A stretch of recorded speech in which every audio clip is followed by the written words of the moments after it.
aidons à dégager cette corruption à tous les niveaux. D'accord? Et pour finir, excusez-moi, vous savez que moi, je suis féru d'histoire.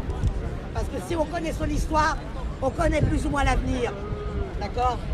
Il faut savoir que les archives françaises, notamment sur les guerres, ont été ouvertes au public par Hollande. Devinez qui les a fermées? Macron et sa clique nous a fermé les archives. Actuellement, vous avez les chercheurs, des personnes qui se mobilisent, parce qu'à la base, c'était eux qui s'étaient mobilisés pour pouvoir les ouvrir. Donc on a pu un peu travailler dessus. Je vous conseille, messieurs, dames, mais à tous, la chaîne sur YouTube, Histoire géopolitique. Histoire géopolitique. La police de Vichy. Et vous allez tout comprendre. Juste pour vous faire un parallèle. En octobre 42, la milice a fait sauter un groupe de résistants communistes qui faisaient du très bon travail.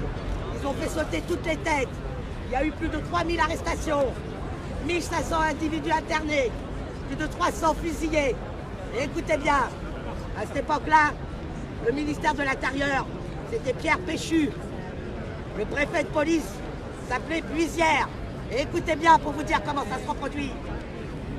Avec Laval, de Busquet, qui était aussi président à ce moment-là, en octobre 1942, grâce à la RJ, il y en a des préfets, donc écoutez bien, à la préfecture de police, a transmis 30 médailles, a honoré 30 valeureux miliciens de 30 médailles, acte de courage et de dévouement. Ça vous rappelle pas quelque chose de cet été? Les 30 médailles de la honte. Qu'est-ce qu'a fait Castagnard?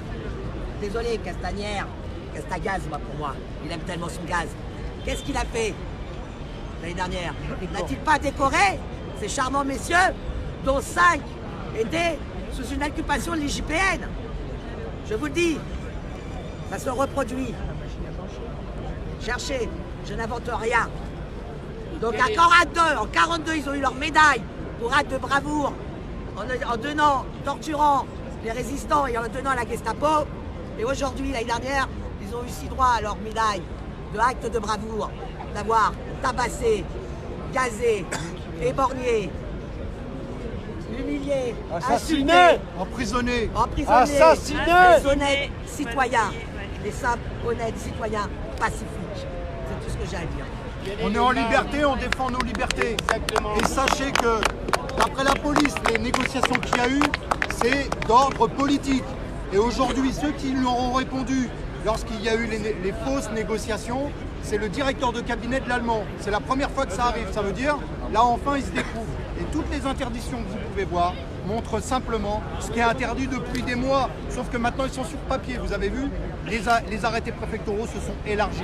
Mais nous, depuis je ne sais pas combien de mois, on essaye d'avoir des secteurs de Paris qui nous intéressent, qui sont en rapport de nos revendications, et on nous les interdit aux menaces d'arrêter. Eh ben, on a décidé de les défier, et c'est tout le monde. Et si demain, c'est pas moi qui déclare, c'est pas eux, il y en aura d'autres. Parce qu'aujourd'hui, c'est une atteinte à nos libertés et à nos droits fondamentaux. Donc on sera là, et ce qu'on revendique est légitime. On est comme les autres, et on a des droits autant que les autres. Voilà, et on n'a pas à être stigmatisé. Liberté, égalité, fraternité, c'est ce qu'on revendique depuis 14 mois, et c'est le bien commun. C'est pas individuel, c'est un ensemble, et c'est les différences de notre société qui nous rendent plus forts. Voilà pourquoi on est là, et on est tous solidaires. Merci à tous d'être là. Quel est le mal qu'on fait ici? Tout le monde est témoin.